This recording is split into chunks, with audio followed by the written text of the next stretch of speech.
So a question we frequently get is, once a fascial restriction is released, once the fascia is returned to proper glide and mobility, does that restriction, does that problem come back? You've got to remember, it took months and years for that fascial restriction to set up to the thickness and scope and extent to which it has been restricted. It's going to take a while for that level of restriction to come back. But what you got to realize is, people very, very quickly go back to their same movement patterns. They are used to a particular strength, a particular shape, a particular way of moving and doing, and they go back to that almost immediately sometimes, very quickly. And so that area that has been released is still released. That pain that got relieved, it did experience a real change. Your pattern, your habit, has taken you back to where that area is being tugged and pulled on again. And over time, that will stiffen and thicken up again. It will take a while. It does not come back right away.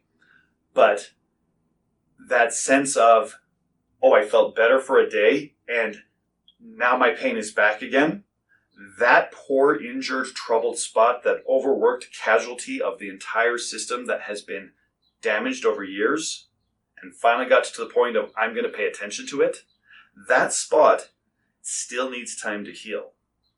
Your body still needs time to strengthen in new movement patterns. Your mind needs time to get familiar with a new way of being and moving, and not immediately returning to the same tensions that you will find yourself using day in and day out.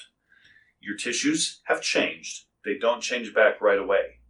Your patterns are slower to change. So, don't get discouraged. Keep getting treated. Even if your therapist is treating the same area over and over again, repetition deepens the release. We're working further through the issues. It's affecting deeper layers.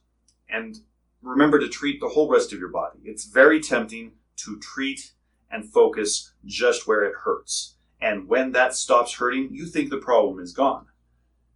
It's the tip of the iceberg. Your whole situation, everything going on that has built up over years and decades, has ended up in that spot hurting too much for you to ignore it any longer. You back that off a little bit, you get a little bit more ease and movement in your system, and that spot is no longer being smacked or pulled or yanked every time you step, every time you sit. It feels better. Fantastic. It is better. You think that that means everything is done and addressed. That's short-sighted. We have simply eased the pressure off of that particular poor beat-up spot, and it's finally getting a chance to rest and heal. It needs more time to rest and heal, and it needs to continue to not be beat up on by what is still going on in the rest of your body. Continue to get treated.